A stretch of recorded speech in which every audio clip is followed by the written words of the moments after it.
Alrighty, welcome back, everybody. So, if this is your first time with me on YouTube, I hope that you enjoy this video. It should be shorter than the last one. Stay tuned in Google Classroom to see what you have coming up. That said, let's start. So, we talked about life in the Middle Ages. We talked about a bunch of societal and broader aspects of the Middle Ages and the early Renaissance.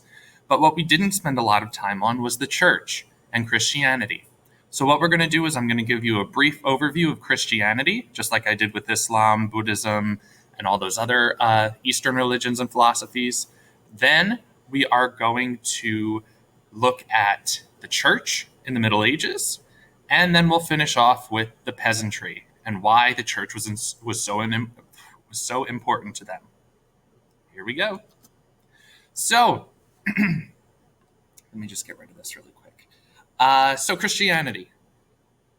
Not every Christian is Catholic, okay? And I think it's important to know that because once we get into the Reformation, this week, you're going to see why Catholicism is just one branch of Christianity. So Christianity begins around 3 to 30 BC to AD. So what we see with Jesus is we're not quite sure when exactly he was born. We have a 6-year period where we think he might have been born. And in the middle of those 6 years is when we kind of start the modern era. So CE, Common Era, or AD, after death. This is the transition from the ancient times, BCE, to the modern times, CE, okay? So Jesus, think of him like Muhammad, okay? Jesus was the Savior. He is the Son of God, okay? He proclaimed himself the Son of God. He gets a large following, and most of you probably know his life just because we live in the United States, and there are many Christians here. So Jesus would enact several different public ministries. His mother was Mary, his father was Joseph. And what he would do is he would go on, he would speak, he would perform miracles, and he associated with sinners, which was something that a lot of people avoided. Because again, if you're sinning, you're going to hell. All right? So Jesus offers forgiveness, he offers redemption. It's also important to note that Jesus was Jewish. Okay, yes, I know you're probably saying what, but then why is he so important in Christianity? Well, it's because he started Christianity. Half of the Bible is compiled or a compilation of a lot of the old works from the Torah, from the Jewish faith. So it's important to note that. He was crucified for claiming to be the Messiah. So the Romans would arrest him. They would crucify him after a trial, and he would eventually die. Okay? It was the Romans who killed Jesus. He would be resurrected, and he would rise from the dead. He would return to life and then ascend into heaven. Okay? So it's just important to know these foundational things. Sin is a basic tenet of Christianity. The 10 Commandments, when we see Moses come along, the 10 Commandments are basically God's 10 major rules in life. Thou shalt not kill, thou shalt not steal, thou shalt not covet thy neighbor's goods, and all those. So they're just 10 basic beliefs and tenets of what you should do to be a good person.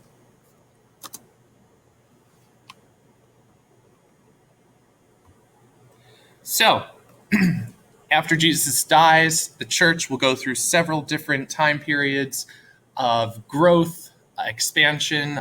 They would become more powerful. And so eventually we're going to get to the Middle Ages. The holy book for Christianity is the Bible. The Catholic Church, as it would come to be known, really is interesting. They're a very much, I guess you could say, troubled people. The Christians, what they're going to do in Europe is really attempt to find God. Remember, we're talking about the Middle Ages. Things are horrible. Things are dangerous. You could die at any moment. So the people look to the Catholic Church for redemption. They look to the Catholic Church for a better life after death.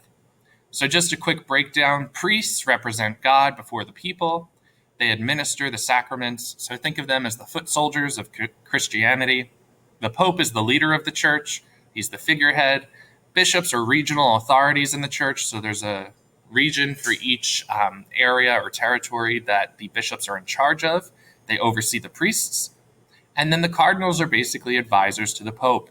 So we're going to see a lot of these positions become inflamed. There will be less priests in the Middle Ages and more bishops and cardinals. The church would start to become corrupt, despite its, pure intentions.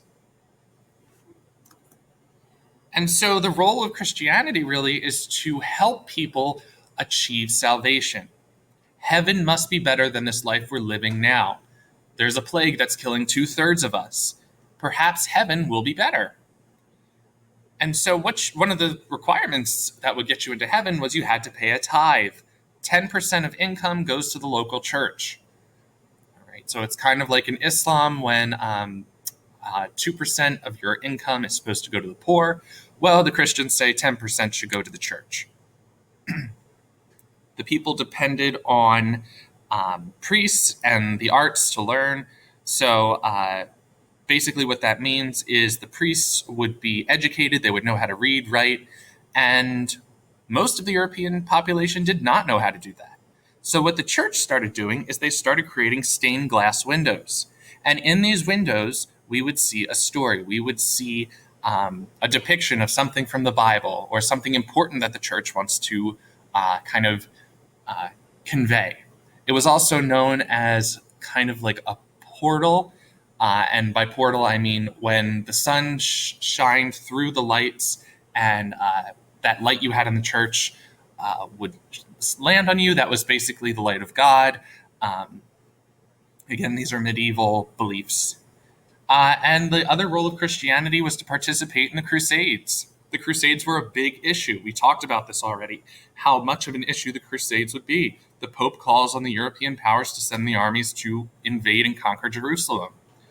All 5 of them would be unsuccessful.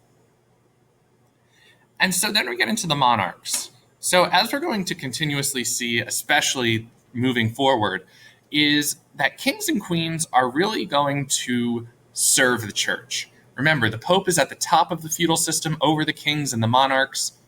And much like the mandate of heaven in the East, we're going to see the same idea, the divine right of kings. Very important that you know this. It is the belief that God gives monarchs the right to rule. Same idea as the mandate of heaven, except it's conveniently missing the right to rebel. So monarchs are going to be at the top of the feudal system, but they're going to try to start taking power back from the church and the nobles.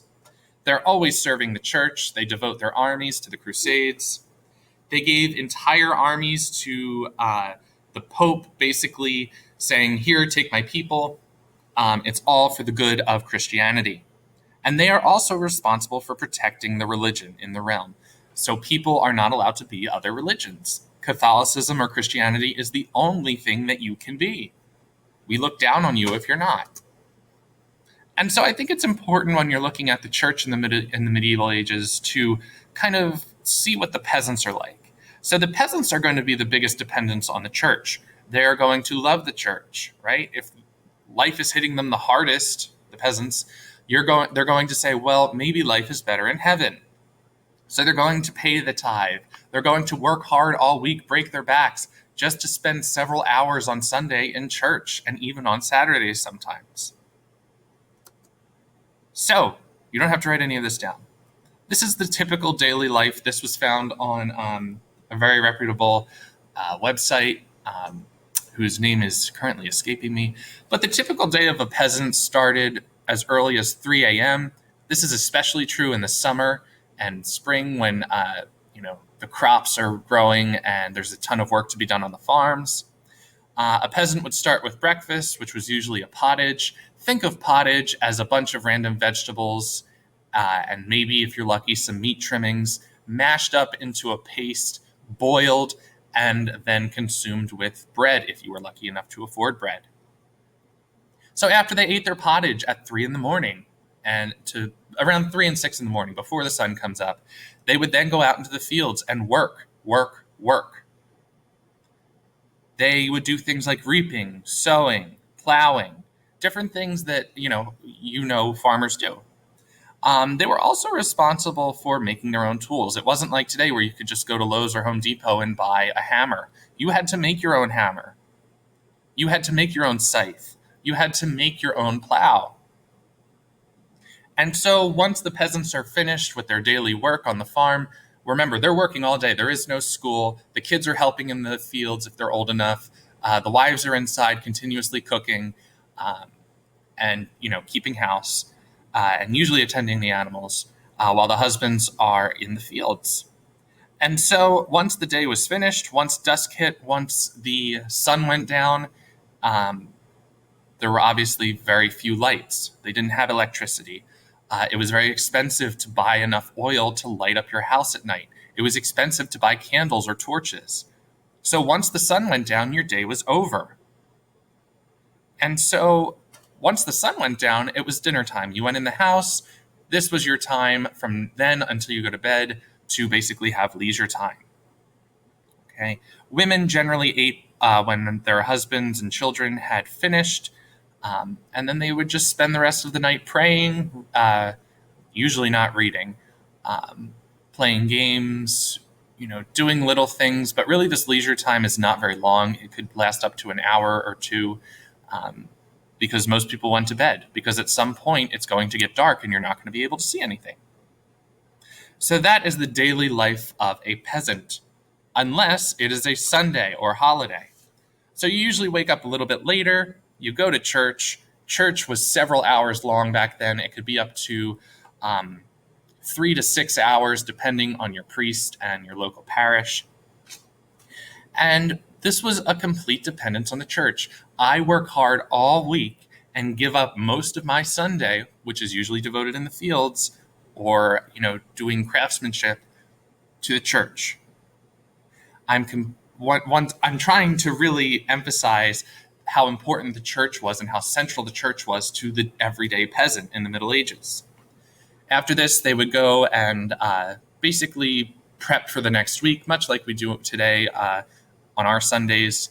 And then they would go to bed rather early because tomorrow they'd be waking up at 3 a.m., bright and early. So, and just to, again, reemphasize this, work, church, work. It wasn't like, oh, we're going to go on holiday. Oh, we're going to go and visit grandmom today. No, work, church, work.